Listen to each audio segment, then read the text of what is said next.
The Human Cycle by Sri Aurobindo. Chapter 4. The Discovery of the Nation Soul.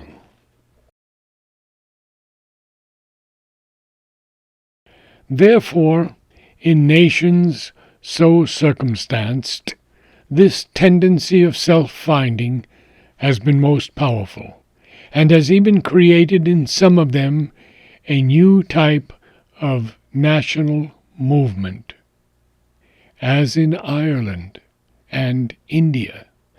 This and no other was the root meaning of Swadeshism in Bengal and of the Irish movement in its earlier, less purely political stages. The emergence of Bengal as a sub-nation in India was throughout a strongly subjective movement, and in its later development it became very consciously that.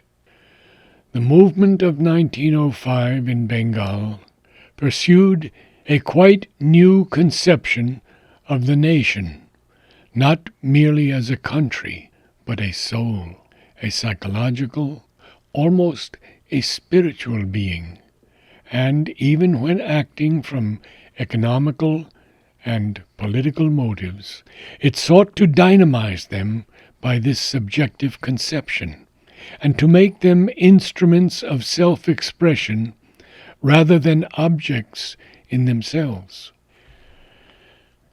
We must not forget, however, that in the first stages these movements followed in their superficial thought the old motives of an objective and mostly political self-consciousness. The East, indeed, is always more subjective than the West, and we can see the subjective tinge even in its political movements, whether in Persia, India, or China, and even in the very imitative movement of the Japanese resurgence. But it is only recently that this subjectivism has become self-conscious.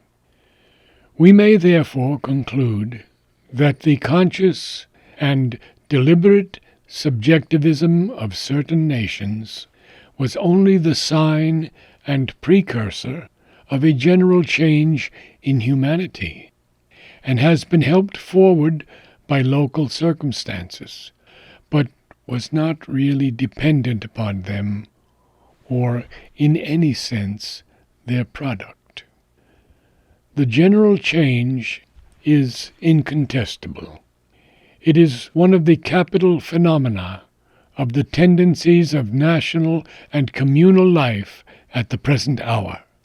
The conception to which Ireland and India have been the first to give a definite formula, quote, to be ourselves, end quote, so different from the impulse and ambition of dependent or unfortunate nations in the past, which was rather to become like others, is now more and more a generally accepted motive of national life.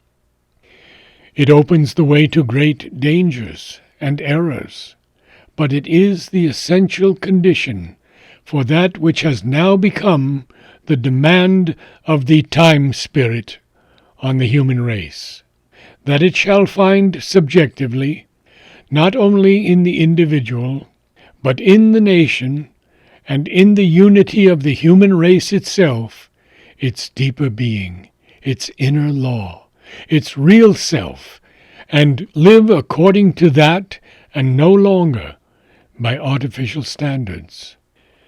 This tendency was preparing itself everywhere and partly coming to the surface before the war, but most prominently, as we have said, in new nations like Germany, or in dependent nations like Ireland and India. The shock of the war brought about from its earliest moments an immediate, and for the time being a militant, emergence of the same deeper self-consciousness everywhere. Crude enough were most of its first manifestations, often of a really barbarous and reactionary crudeness. Especially, it tended to repeat the Teutonic lapse, preparing not only to be oneself, in quotes, which is entirely right, but to live solely for and to oneself, which, if pushed beyond a certain point, becomes a disastrous error.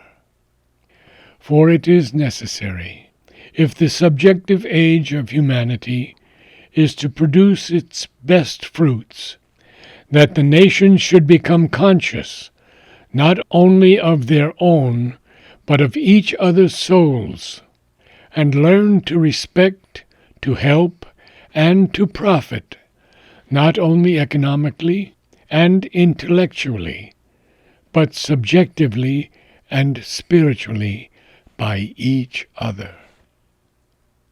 The great determining force has been the example and the aggression of Germany.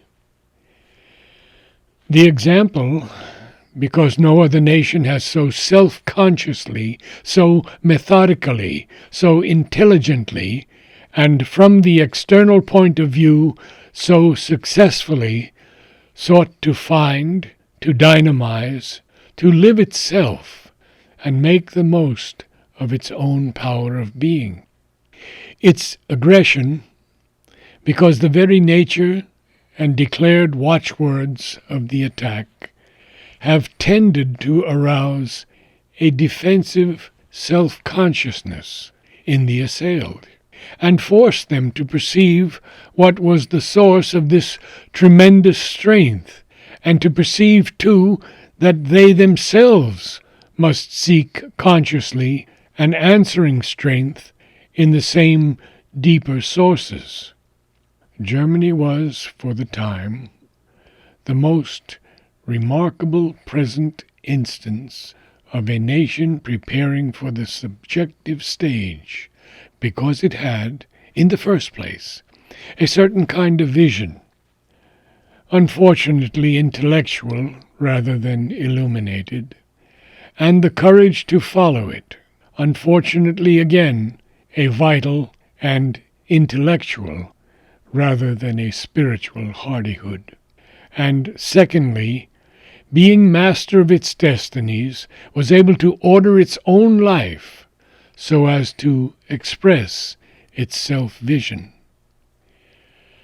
We must not be misled by appearances into thinking that the strength of Germany was created by Bismarck or directed by the Kaiser Wilhelm II. Rather, the appearance of Bismarck was in many respects a misfortune for the growing nation, because his rude and powerful hand precipitated its subjectivity into form and action at too early a stage. A longer period of incubation might have produced results less disastrous to itself, if less violently stimulative to humanity. The real source of this great subjective force, which has been so much disfigured in its objective action, was not in Germany's statesmen and soldiers, for the most part poor enough types of men, but came from her great philosophers, Kant, Hegel, Fichte, Nietzsche, from her great thinker and poet Goethe, from her great musicians Beethoven and Wagner, and from all the German soul and temperament which they represented. A nation whose master achievement has lain almost entirely in the two spheres of philosophy and music is clearly predestined to lead in the turn to subjectivism, and to produce a profound result for good or evil on the beginnings of a subjective age. This was one side of the predestination of Germany. The other is to be found in her scholars, educationists, scientists, organizers. It was the industry, the conscientious diligence, the fidelity to ideas, the honest and painstaking spirit of work for which the nation has been long famous. A people may be highly gifted in these subjective capacities, and yet if it neglects to cultivate this lower side of our complex nature, it will fail to build that bridge between the idea and imagination and the world of facts, between the vision and the force, which makes realization possible. Its higher powers may become a joy and inspiration to the world, but it will never take possession of its own world until it has learned the humbler lesson. In Germany, the bridge was there, though it ran mostly through a dark tunnel with a gulf underneath, for there was no pure transmission from the subjective mind of the thinkers and singers to the objective mind of the scholars and organizers.